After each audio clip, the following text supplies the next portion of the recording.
नमस्कार, news today India में आपका स्वागत है। मैं जब्बार अली और मेरे साथ है मेरे सह प्रतिनिधि फैजान अशरफ। अभी हम लोग मौजूद हैं ग्वालपुखुर में।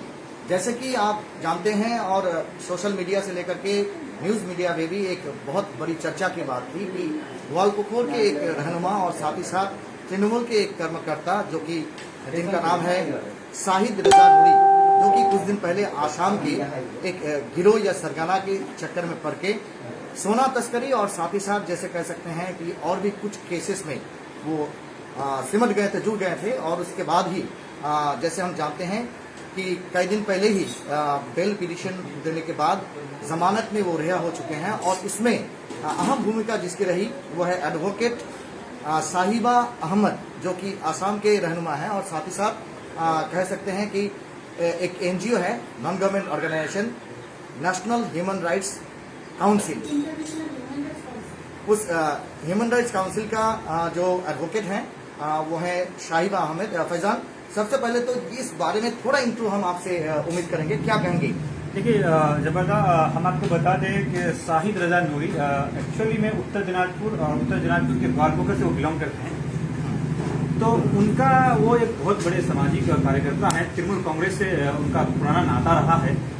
अनफॉर्चुनेटली आसाम में कुछ दिन पहले वो कुछ सोना तस्करी मामले में अगर हम कहें वो जेल गए थे। उसके बाद वहाँ के जो सामाजिक कार्यकर्ता हैं और साथ ही साथ अगर हम कहें कि इंटरनेशनल ह्यूमन राइट काउंसिल के जो सदस्य लोग हैं, उन्होंने उनको कानूनी हेल्प अगर हम कहें हेल्प देके उनको जेल से एक तरह से वो बरी किया है। वो अभी बैग लेकर यहाँ आए हैं। लेकिन जिस तरह से आप बता रहे थे कि बिल्कुल जो इंटरनेशनल ह्यूमन राइट्स काउंसिल के जो सदस्य हैं शाहिदा अहमद जी, वो आए हैं। हम लोग उनसे पहले जानेंगे कि किस तरह का मामला था, क्या था, तो ज्यादा बेहतर होगा, क्योंकि वो उस कानूनी लड़ाई को लड़कर यहाँ पे उनको लेके जेल से जाकर गए हैं। तो सीधे तौर पर हम मेरे ख्याल से उनसे बात चलिए सीधे तौर पर उनसे बात करते हैं। एडवोकेट शाहिदा अहमद, जो कि इंटरनेशनल ह्यूमन राइट्स काउंसिल के सेक्रेटरी हैं। मैडम, सबसे पहले तो आज का जो प्रेस कॉन्फ्रेंस है, इस प्रेस कॉन्फ्रेंस का मुद्दा क्या है, ये बताइए। पहले हम वेस्ट बंगाल प्रेस मीडिया जितना भी यहाँ आए हैं सबको मेरी तरफ से इंटरनेशनल ह्यूमन राइट्स काउंसिल की तरफ से नमस्कार। और जो यहाँ अभी जो चर्चा में है शाहिद रजा नूरी, उनका जो केस है, वो जो इनोसेंट आदमी को कैसे पुलिस एक with the help of one fake currency and fake gold का जो गैंग चला रहे, वो कैसे उनको फंसाया और कैसे उनका ह्यूमन राइट्स वायलेट किया। 22 डेज यू कैन से, वो टोटल अभी यही वजह है कि एक इनोसेंट आदमी कैसे police with the help of some criminal कैसे जेल में भेजा, उसके बारे में ही डिटेल्स हम लोग बात करने के लिए ये प्रेस कॉन्फ्रेंस है। क्योंकि कोई भी एक इनोसेंट आदमी को जब जेल भेजता है तब हम लोग क्या है ना, अपने में ही वो बात को रख देते हैं। हम लोग उसको लेके फाइट नहीं करते। उसमें हम तो जानते हैं उसमें कोई केस ही नहीं बनता है, और जिसमें कोई केस ही नहीं बनता है उसको 22 डेज उसको जेल में रखा है। तो ये जो बात हम लोग आगे आके फाइट नहीं करेंगे समाज में, आज शाहिद रजा नूरी का है, कल मेरा होगा, कल आपका होगा। इसलिए इंटरनेशनल ह्यूमन राइट्स काउंसिल की तरफ से हम ये जो प्रेस रिलीज देने जा रहे हैं, प्रेस मीडिया आज कॉन्फ्रेंस बुलाया, उसमें यही मेरा मैसेज है। ये मेरा बहुत दिन का एक मिशन था। हम इस जो फेक करेंसी और फेक गोल्ड के खिलाफ हम लड़ाई आज से नहीं, 2 महीना पहले से एक्टिवली शुरू किया।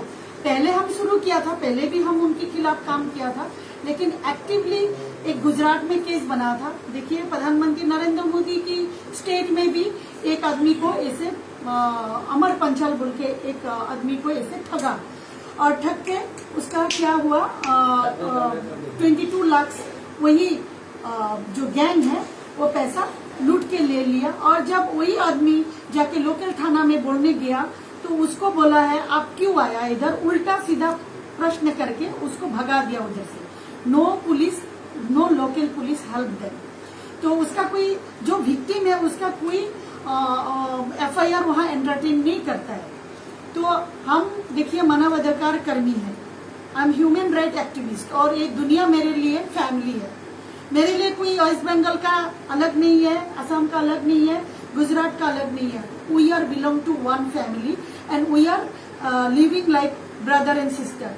अजय भाई जैसे फंस गया था, हम न्यूज में देखा, तब हमको लग गया इनके साथ भी बुरा होने जा रहा है। तो तुरंत हम, मेरा जितना एक्टिविस्ट है सबको फोन करके हम इनको रिकनेक्ट किया। और ये मेरा जानने वाला पहले से ही है, 20 में ये सोशल सर्विस के लिए इनका नाम फॉरवर्ड किया था।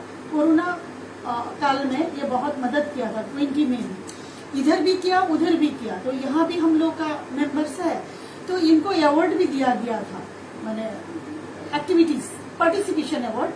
तो जब हमको लगा कि ना ये मेरा ही टीम का आदमी को अभी ये लोग विक्टिमाइज कर रहे हैं, तो हम गुजरात में थे, उधर से तुरंत गुवाहाटी आया, गुवाहाटी से हम कनेक्शन किया। बट प्रॉब्लम यही है, 22 डेज पुलिस का जो वहाँ का पुलिस लोकल थाना जो था उनका जो कॉन्स्पिरेसी था उससे हम बचा नहीं पाया, क्योंकि हम आते आते देर हो गया। और इन द मीन टाइम वहाँ जो कॉन्स्पिरेसी चलता है विद द लोकल पुलिस, वो जो गैंग है वहाँ more than 1000 in different category में इन लोग का अपना गैंग चला रहा है। कोई एरिया, वो मेरा ही area, it's very shameful for me कि वो जो एरिया है वो मेरा गांव का एरिया है, और उस गांव एरिया में हमें मीडिया के सामने बोलने में हमको झिझक नहीं हो रहा है, क्योंकि क्राइम तो क्राइम है। मेरा भाई अगर कोई क्राइम करेगा उसी को भी क्राइम बोलेगा, दूसरा आदमी करेगा उसी को भी क्राइम बोलेंगे हम।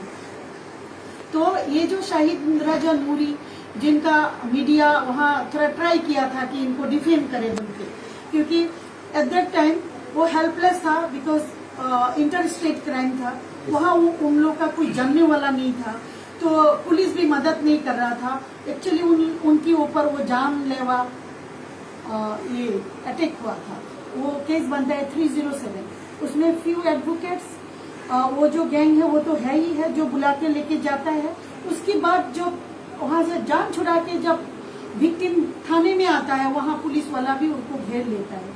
उनके ऊपर जो डिटेल्स हम बात करेंगे, जो इनोसेंट हम क्यों बोल रहे हैं इनको, ये बीइंग एडवोकेट हमने उस केस को हैंडल किया। उनके कोरोना काल में ट्रेवल किया, क्योंकि वो भी मेरे को भी मिलने का बात था इनको, लेकिन coincidentally I was in Gujarat. तो कोरोना काल में पैरासीटामोल, कॉफ सिरप, ये सब सर दर्द का दवाई, ये सब कैरी करके कोई भी आदमी अपना फर्स्ट एड बॉक्स लेके चलता है। ये तो सबको पता है, आजकल जो भी हेल्थ अवेयर आदमी है अपना लेके चलता है। तो वो उनका एस कॉफ सिरप वो बैंड भी नहीं है। आप लोगों को पता है एनडीपीएस एक्ट 22A इनके ऊपर डाला है, वो बनता है आपका मिनिमम क्वांटिटी 10 ग्राम होना है, पॉइंट टू बी नोटेड, ठीक है। क्योंकि कोई भी आदमी ये अगर जानेगा, इसलिए मीडिया का साथ बहुत जरूरी है। अभी हम इस बार एक अवेयरनेस कैंप 10 आदमी को, हम 100 आदमी को बताएंगे, इससे बेटर है प्रेस कॉन्फ्रेंस देके डोर टू डोर आप लोग पहुंचा सकते हैं। जो ये है पुलिस अभी मिस यूज ऑफ इन आसाम में miss use of NDPS act जो कर रहे हैं, हम वहां भी प्रेस कॉन्फ्रेंस दिया है, उसमें 10 ग्राम स्मॉल क्वांटिटी होता है। और जो कॉफ सिरप इनके पास में जो मिला है उसमें था 0.5 मिलीग्राम, तो 1000 milligram equal to 1 gram, right. एक क्वेश्चन है, बच्चा में हम लोग पढ़ाई किया, वही है ना। तो ये जो है टोटल होगा इनका 15 मिलीग्राम, 3 मिला करके, उसमें कोई केस ही नहीं बनता, there is no prima facie of that case, लेकिन इनको फॉरवर्ड करना ही था। तो पुलिस का पता नहीं क्या है इनके ऊपर, इंटर स्टेट है बोल के, हम नहीं चाहते कोई भी पुलिस, उसका कोई भी राइट नहीं है, एनी सिटीजन ऑफ इंडिया झूठा केस में उसको फॉरवर्ड कर, कोई भी, असम पुलिस हो, बंगाल पुलिस हो, कलकत्ता पुलिस हो, गुजरात पुलिस हो, पुलिस का कोई राइट नहीं है। बीइंग ह्यूमन राइट एक्टिविस्ट मैं ये अपील एंड वार्निंग देना चाहते, कोई भी पुलिस आज के बाद अगर कोई भी पुलिस अगर और दूसरा केस, झूठा केस में किसी को फॉरवर्ड किया, शायद इंटरनेशनल ह्यूमन राइट्स वहां जाके हम लोग धरना देंगे। और इस केस में हम स्पॉट में नहीं था बोल के वो फॉरवर्ड हो गया, जो भी है, जो भी होता है ऊपर वाला अच्छाई के लिए होता है। यहाँ आके इनका जो पॉपुलैरिटी देखा, इनका जो एक्टिविटीज देखा, देख के हमको सच्ची में बहुत, पहले तो हम सुनते थे, पहले उनका फोटो देख के हमने वो रिकमेंड किया था 20 का जो सोशल वर्कर बोल के, एक्टिव पार्टिसिपेंट, गुड वर्कर बोल के हमने अवार्ड दिया उसको। अभी जो यहाँ ये गरीब का मसीहा बोल के हमने खुद अपना आंखों से जो देखा और देख के, और हमको लगा जो भी पुलिस इस केस में इन्वॉल्व होके इनको इस कॉन्स्पिरेसी में 22 दिन जेल में डाला, उनके ऊपर हम लोग एक्शन लेंगे। मैम एक सवाल पूछेंगे बीच में। जी। एक्चुअली जब वहाँ का जो असम का जो मीडिया है या सोशल मीडिया है, उसमें जो कहा गया था कि शाहिद भाई को गोल्ड फर्जरी, ये गोल्ड फर्जरी केस में था, लेकिन वहाँ एनडीपीएस एक्ट लगा, क्या कहेंगे ऐसे में? यही सबसे बड़ा बात है। ठीक है, हम वो भी वहाँ भी हम प्रश्न किया, वहाँ भी हम क्वेश्चन किया कि अगर ठीक है वो गोल्ड खरीदने गया है, कोई भी आदमी जा सकता है, buying gold is not crime है कहीं, हाँ उसका क्वांटिटी ज्यादा होगा तो अलग बात है। तो ये गया था वही कोई गरीब आदमी, कोई नूर आलम बोल के कोई, ये होता है वो जो गैंग का होता है, वो छोटा छोटा बच्चा को यूज करके थ्रू व्हाट्सएप, थ्रू फेसबुक ये लोग अपना कस्टमर को ऐसे बुलाते हैं। ऐसा गरीब दिखाएगा कि कोई भी बंदा जो ह्यूमैनिटी है, जिसका ये तो he belongs to that category, no he is working in social work में वो इंटरेस्ट है, और वो देखा है कि गरीबी out of beggar, he is crying many times, request him आप भाई आ जाओ, थोड़ा हमको मदद करो, वहाँ से यहाँ कोई काम मिलेगा, हम लोग का थोड़ा सा सोना भी है, वो हम बेच के कुछ हम अच्छा काम करेंगे, आपके साथ आप हेल्प करो। तो वो सोचा कि ठीक है, ऐसे भी आना जाना रहता है, तो वो गया। ठीक है, वो अगर गोल्ड पुलिस रिकवरी किया तो वो गोल्ड कहाँ है? अगर वो क्राइम किया, ठीक है वो क्राइम ही है, तो he went to buy some gold, हम मान लिया, तो वो गोल्ड कहाँ है? Where is that gold? अगर गोल्ड केस बना है तो उसमें क्यों फॉरवर्ड नहीं किया? क्यों उनके ऊपर एनडीपीएस ये एक्ट लगा के, नॉन वेल्युबल सेक्शन लगा के फॉरवर्ड कर दिया? ये जो आपका क्वेश्चन है उसमें हम भी क्वेश्चन किया, और इसी के ऊपर एक्शन होना है। अभी ये 22 दिन जेल तो वो उल्टा दे सकता है क्या? नहीं। तो whosoever is involved in that conspiracy, they should get punished. This is my message. In your media, through media, ये शाहिद भाई जैसा दूसरा विक्टिम ना बने, दूसरा इनोसेंट आदमी दूसरा स्टेट में जाके पुलिस के हाथ में विक्टिमाइज ना हो, उसका ही appeal from the side of international human rights council. और उसके लिए हम लोग को जितना कुछ करना है, क्योंकि एक केस ऐसा विद एविडेंस आया है, तो इस केस में हम लोग को पूरा दम, we will fight up to my top. Ma'am एक सवाल पूछेंगे आपको, आप तो असम से चल के बंगाल में आए हैं, एक इंटीरियर इलाका में, as a human rights activist, आपका जो काउंसिल है, इस काउंसिल का कुछ मेंबर्स ऐसे हैं जो इसका पावर मिसयूज कर रहे हैं, खास करके बंगाल में, क्या मैसेज देंगे? हाँ, जो भी देखिए, कल हम भी मिसयूज करेंगे, police have the power to arrest. तो पुलिस में भी जैसा खराब है, एडवोकेट में भी खराब है, everywhere you will get corrupt people, good and bad. एक घर में एक भाई अच्छा है, दूसरा भाई खराब है, तो if I will do some wrong, I will get punishment. तो ऐसा नहीं है कि हम बचे, इवन किसी का स्टेट पीएम भी कोई गलत करेगा तो उसका पनिशमेंट है, सीएम भी कोई गलत करता है वो गलत पनिशमेंट उसको मिलता है। जो सीएम जो पीएम अपना कानून बनाता है, वही कानून उसको सजा देता है। तो जो गलत करेगा उसके लिए उसका सजा जरूरी है। मैडम, आप आसाम से आए, आप यहाँ पे प्रेस कॉन्फ्रेंस कर रहे हैं, शायद अगले वाला आपका क्या होगा? अगले आपको क्या मकसद है? माई स्टेप इज एक्चुअली ये with the evidence I came up, और इसको लेके हमको लंबा फाइट करना है। ये लंबा फाइट ऐसा होगा जो whosoever is involved in that crime, इनको कौन बुला के लेके गया? असम पुलिस में कोई केस रजिस्टर्ड नहीं है, and he has the threat of life, इसलिए यहाँ केस हो। वो भी बनता है जहाँ मानिए कि प्लेस ऑफ ऑकरेंस असम है, बट वहाँ कोई केस रजिस्टर्ड नहीं हुआ, उल्टा इनको फंसा दिया उधर, और उल्टा ये जेल खा के आ गया। तो ये हम लोग का मिशन होगा, अभी हम लोग का ये होगा, प्रयास होगा कि यहाँ हम लोग केस रजिस्टर करके वो जो गैंग है, वो जो ऑफिसर है, वो जो एडवोकेट है, whosoever cheat him, we will punish them. ये हम लोग का अभी क्या उसके खिलाफ यहाँ पे भी आप लोग किस FIR तरह से? करेंगे?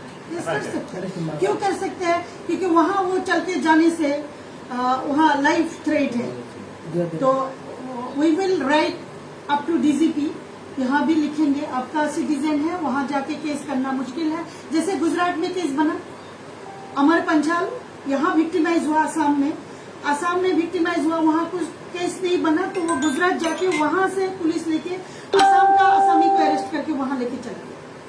तो when local police will show leniency, case में अच्छा से पड़ताल नहीं करेंगे, अच्छा से इन्वेस्टिगेट नहीं करेंगे, उल्टा विक्टिम को ही फंसाएंगे, उसमें there is no way. At that time we can appeal to the chief minister of Bengal and we will appeal to the director general of police, CID, CBI, whosoever will help us।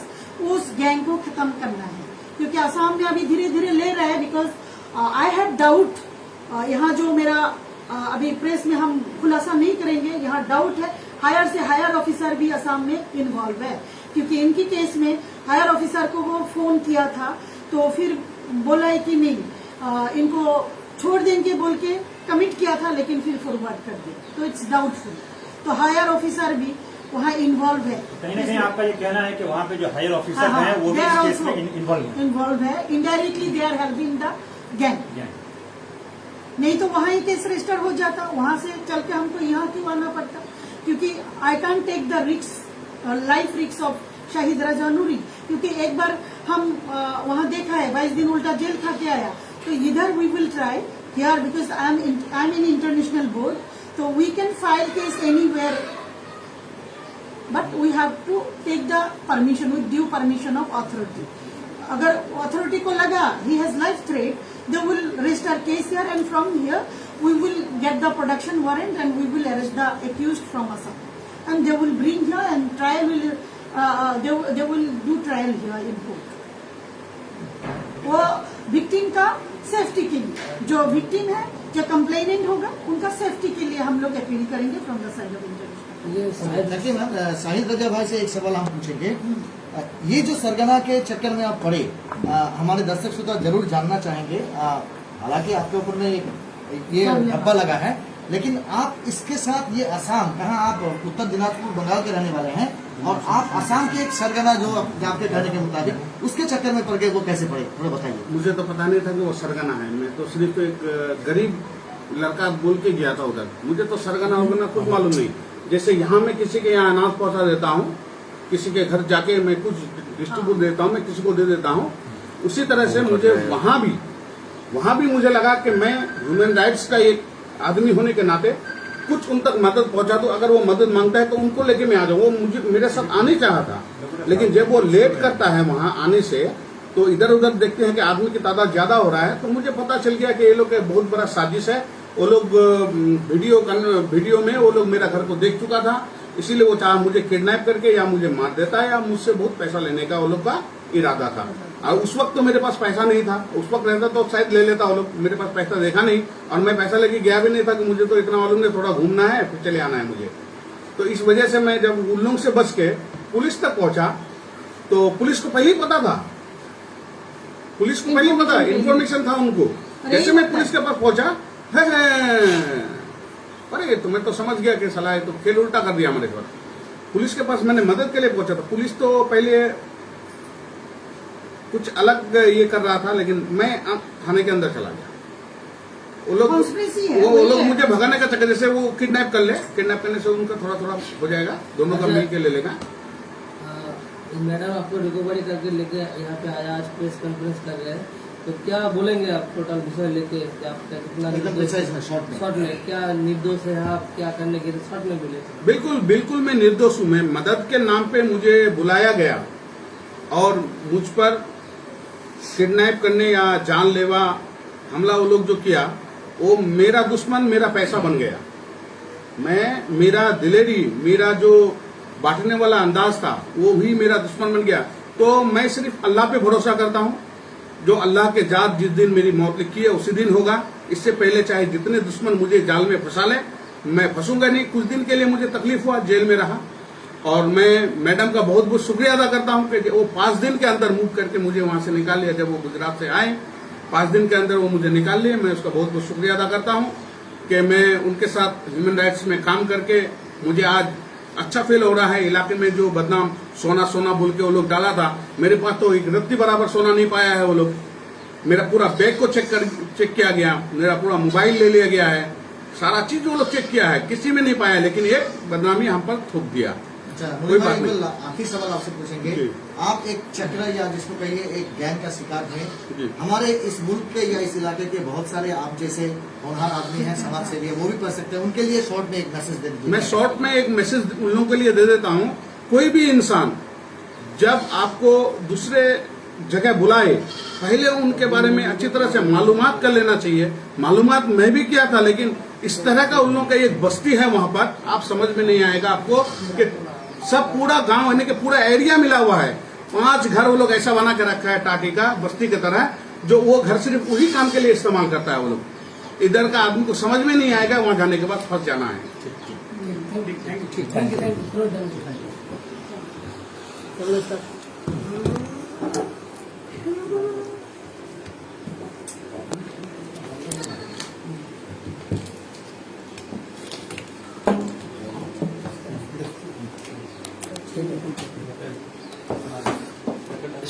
तो इसी तरह से मेरे साथ मेरे सह प्रतिनिधि फैजान और तुषार थे, और आप सीधा रूबरू हुए यहाँ ग्वालपुर से एक हादसा, एक घटना जो कि उत्तर दिनाजपुर के राजनीतिक महल में एक खलबली मचा दिया था। क्या कहेंगे फैजान भाई? जी बिल्कुल, जिस तरीके से एक सामाजिक, एक सियासी, पॉलिटिकल एक एक्टिविस्ट होने के नाते शाहिद रजा नूरी पर जिस तरह से आरोप लगे थे, तो कहीं न कहीं ह्यूमन राइट काउंसिल के जो सदस्य थे, जो एडवोकेट शाहिदा जी थी, तो उन्होंने साफ तौर पर यह स्पष्ट कर दिया कि जिस तरीके से NDPS केस में उनको फंसाया गया था, और खासकर उन्होंने कई बड़े अधिकारियों के बारे में कई खुलासे तौर पर उन्होंने बातें कही जो आप सीधे तौर पर लाइव सुन रहे थे। लेकिन हम आपको बता दें जवाहर भाई कि जिस तरीके से ह्यूमन राइट्स कमीशन की जो सदस्य मैडम थी, उन्होंने जो बात कही वो अपने आप में काफी महत्वपूर्ण, और हम महत्वपूर्ण ये रहा कि वो ऐसे अधिकारी के खिलाफ जो इस तरह के गैंग के साथ जुड़े हुए रहते हैं, उनके खिलाफ उन्होंने एक्शन लेने की बात की, वो अपने आप में बहुत महत्वपूर्ण है। और साथ ही साथ हम भी न्यूज मीडिया से आपको कहेंगे कि इस तरह से जो सरगनाए कुछ काम कर रहे हैं, इस तरह के बहुत सारे न्यूज़ भी हमारे पास आ रहे हैं जो कि इस तरह से चक्र का शिकार हो रहा है। एक्सक्लूसिव एक चक्र इस तरह का है जो कि हैदराबाद से हमारे पास खबर आया है, उसका भी आगे खुलासा हम करेंगे। साथ रखिए न्यूज़ टू इंडिया को। मेरे साथ प्रतिनिधि फैजान तुषार के साथ मैं Jabbar Ali, news to India के लिए।